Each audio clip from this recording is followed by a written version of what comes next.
E aí, galerinha, espero que vocês estejam aproveitando esse tempo aí em casa, né, para estudar bastante, fazer coisas produtivas, consumir arte, né, escutar música, fazer coisa produtiva para a mente, né? E, se Deus quiser, logo mais a gente vai estar se vendo em sala de aula, tá? Mas hoje vamos dar continuidade aos estudos, né, falando sobre arte urbana, tá? Que é o assunto do livro 2, né, capítulo 2, ok? Vamos lá.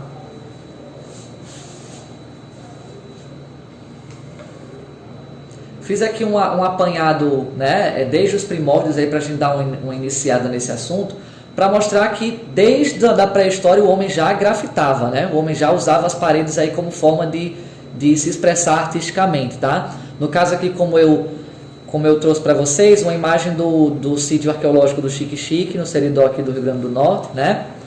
A gente já percebe que desde muito tempo o homem tem essa necessidade de se expressar através da arte, né? E no caso a gente vai fazer o link aí da arte pré-histórica com o grafite, tá? Que faz parte, né, da arte urbana, tá bom? Esse desenho, essa pintura rupestre, no caso, é da Gruta de Altamira, na Espanha. E aqui eu trouxe em comparação aí, né, para vocês, uma pintura rupestre em que foi utilizada a técnica do estêncil, tá? E um grafite do artista conhecido como Banksy, que, uma curiosidade, ninguém sabe na verdade quem esse artista é. Ele é um artista anônimo, apesar de suas obras serem muito famosas, a gente não sabe se ele é um homem, se é uma mulher, se é um coletivo de artistas. Só sabemos que ele é um artista londrino, né? E tem grafites que comunicam assuntos assim universais, né? Como é o caso aí que vocês estão vendo, essa primeira imagem com as mãos são estêncios pré-históricos, tá? Do período paleolítico. O que seria um estêncil? No caso, na pré-história, né, o homem acidentalmente descobriu aí formas de desenhar, né? Digamos que por acidente ele tenha manchado as mãos com sangue e colocou na parede. Isso é uma suposição, né? E percebeu que ficou a marca da mão dele ali na parede, né? Com o tempo ele passou a usar isso para se expressar e evoluiu ainda mais essa técnica, né? Aí é quando surge o stencil. Como é que seria isso? Ele passou a colocar o sangue do animal na boca, botava a mão na parede e cuspia na própria mão. E quando ele tirava a mão, né, da parede, ficava, vamos dizer assim, a silhueta da mão dele, né, na parede. Então surge aí o stencil. O stencil é um desenho feito a partir de um molde, tá? No caso, o Banksy costuma trabalhar bastante com stencils, e aí ele fez um grafite que é bem crítico, né, a respeito essa coisa de o homem apagar a sua própria memória, não valorizar a sua própria história, né? Ele fez aí o desenho vamos chamar de um zelador, né, apagando imagens pré-históricas, tá? Fazendo um link aí, uma comparação, né? Uns 2 anos atrás, se não me engano, o prefeito Dória, ele chegou a mandar apagar boa parte dos grafites da cidade de São Paulo, tá? Que inclusive os do Beco do Batman, que é um ponto turístico ali de São Paulo, conhecido pelos seus grafites, né? E ele mandou apagar nessa época aí, gerou toda uma polêmica, né? Só para fazer o link aí para vocês saberem que não é em todos os lugares ainda que o grafite é uma arte aceita, né? Ela ainda é tida como arte marginalizada por alguns governantes, né, em alguns lugares aí, tá? Então ele faz uma crítica aí pesada a esse tipo de ação, né, mostrando aí o próprio homem apagando a sua própria memória, né? O grafite é uma das formas de expressão artística do movimento conhecido como hip hop, né? Vou dar uma de professor de inglês agora, tá? O hip seria uma referência ao movimento dos quadris e o hop, pular, né? Assim como o break, que é a dança, né? No caso, juntando aí a break dance, conhecida como dança de rua também, e o rap, né? Associado aí à música. Então essas seriam as principais vertentes do hip hop, tá? Também entraria aí o MC, a cultura MC, né? Que é o mestre de cerimônia, que é o responsável por mediar ali as batalhas de rap, né? Os disc jockeys, né? Que é a expressão que dá origem ao termo DJ. Mas a gente vai falar sobre isso aí mais pra frente, tá bom? Tudo isso faz parte da cultura da arte urbana do hip hop, né? Essas três formas de arte juntas sintetizam o que é hip hop e manifestam o pensamento de um grupo de artistas que utilizam espaços urbanos como cenário para suas expressões. Então a arte urbana, a gente pode dizer que vai ser o grito das ruas, né, pessoal? E como ela vem da periferia, né, vale ressaltar que de início ela não foi muito bem aceita, né? Tudo que vem da periferia é tido como algo marginalizado, né? E de início tem uma aceitação um pouco difícil aí por parte das pessoas, né? O hip hop surgiu na periferia da cidade de Nova York na década de 60, um momento aí muito crítico, inclusive para essas comunidades menos favorecidas, né? Como é o caso ali dos bairros do Bronx, do Brooklyn, Queens, né? Que eram áreas assim de perigo, inclusive, porque haviam muitas brigas entre gangues, né? Por território. Então era um cenário assim bem caótico para quem vivia na periferia naquele período, tá? Então muitos artistas encontraram, né, na arte uma forma até mesmo de salvar os jovens daquelas áreas, né? Tentar mostrar a eles um outro caminho que não o da violência, o das gangues, das drogas, né? E artistas como Afrika Bambaataa, né? Perdão aí se eu estiver pronunciando errado o nome dele, ele é conhecido como o pai do hip hop, fundou aí a Universal Zulu Nation, né? Que era uma espécie de coletivo de artistas ligados aí ao hip hop, né? E ele, junto com outros artistas, ajudaram a dar um outro rumo aí para a vida dos jovens periféricos, né? Dessas regiões que eu já citei aí, principalmente em Nova York, né? Através da arte. Aí surgem, por exemplo, as batalhas de rap, né? Vocês com certeza já devem conhecer, já devem ter ouvido falar, que era uma ideia de, vamos lá, essa galera tá se matando, né? Por conta das drogas, por conta da briga de gangues, então vamos colocar eles para duelarem, mas de forma saudável, né? Vamos criar um duelo aí de rap, vamos usar a música como uma forma de salvar essa galera. Então surge aí as batalhas de rap, né? Claro, com suas regras, tá? Que não cabe no momento a gente citá-las, né? Mas enfim, tem toda uma regra, todo um aparato aí de regras por trás, né, das batalhas. E a principal é que tem que ser de improviso. As rimas tem que ser de improviso, né? A gente pode até fazer aí um link com o repente, que é um gênero musical nordestino, né? Mas a gente não vai se aprofundar tanto aí ainda não. Se vocês tiverem interesse, pesquisem aí sobre isso, né? O grafite apareceu também como uma forma de expressão artística, né? Nesse período. Porém, vamos dar voltar alguns anos aí, né? Antes do que estava acontecendo ali em Nova York, tá?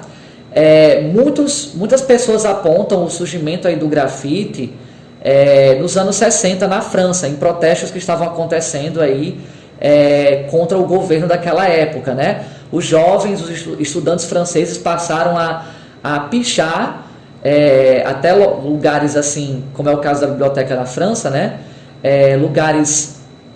Prédios tombados historicamente, né? Como uma forma de potencializar aí a revolta deles com o governo, né? Isso a gente chama de pichação, tá? No caso, eles escreviam frases, né, de cunho político, de revolta social, como é o caso aí, né? A cultura é a religião, né? Tentar traduzir aí parte dessa pichação que vocês estão vendo, tá? Então era uma forma de expressão, né? É questionável porque eles estavam, né, de certa forma, vandalizando monumentos históricos e tudo mais, mas era uma forma de também se expressar, né?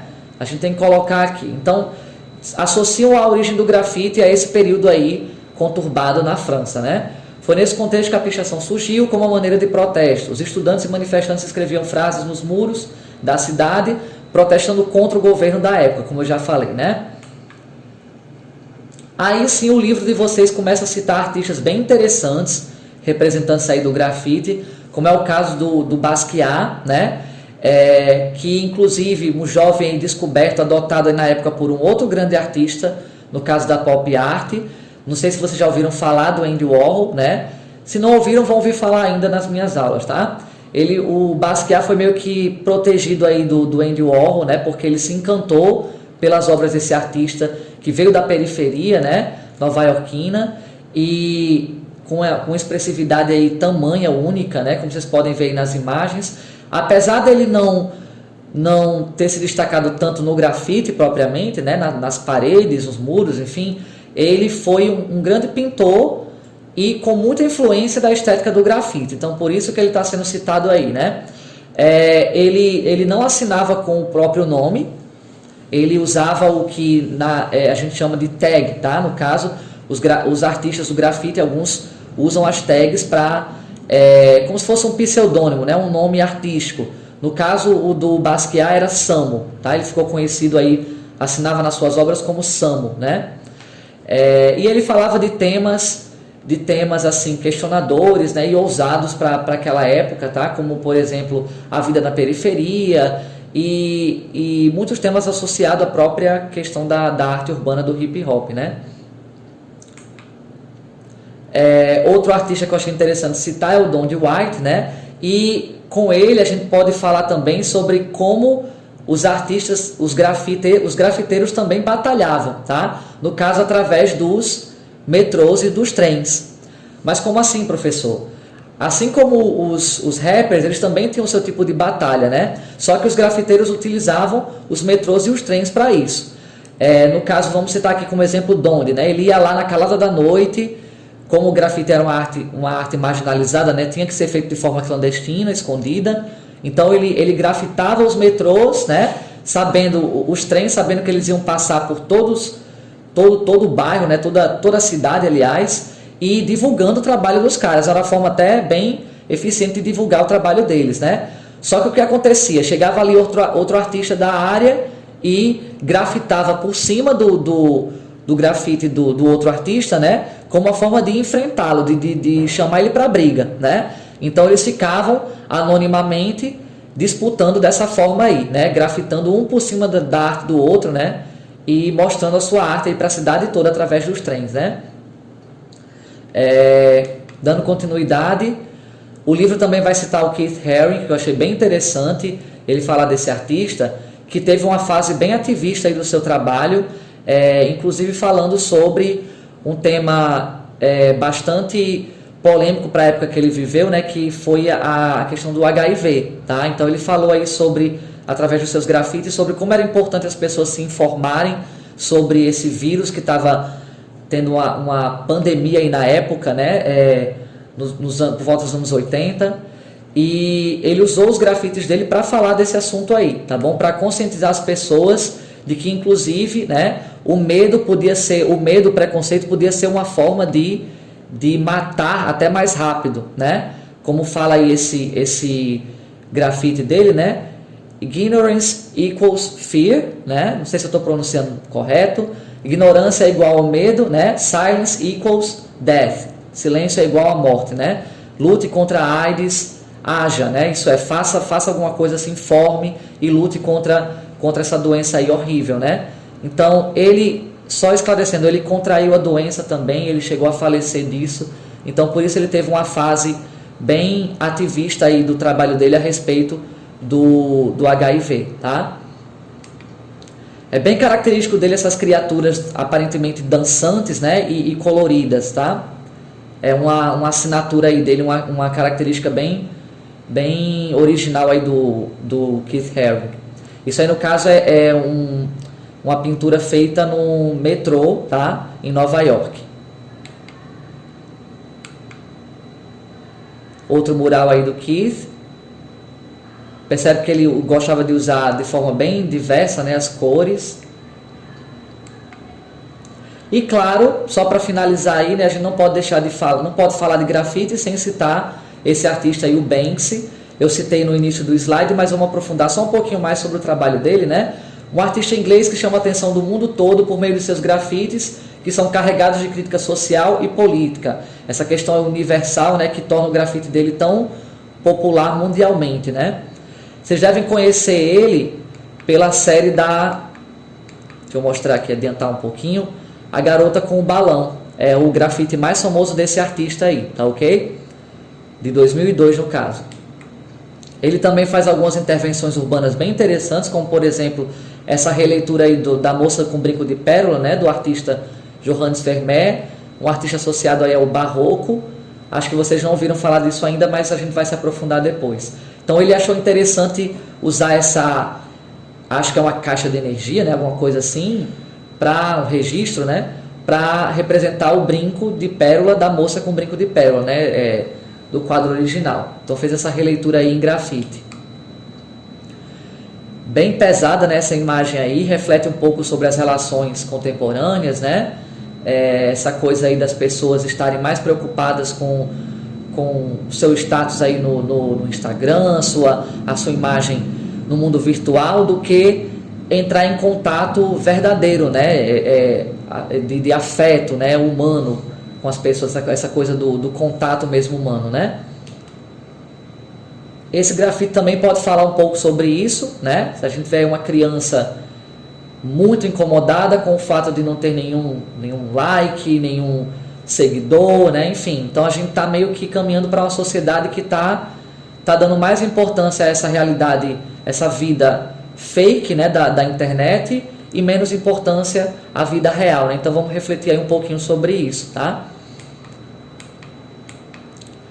E é isso, galera. Eu vou finalizar aí com esse grafite do Banksy, né? Eu espero que vocês tenham gostado aí da aula e pesquisem um pouco mais sobre esses artistas e outros movimentos da arte urbana, né? A gente não falou muito sobre o rap, nem sobre a dança de rua, mas seria interessante vocês darem uma pesquisada aí em casa, tá bom? Bons estudos e a gente se vê logo mais, se Deus quiser.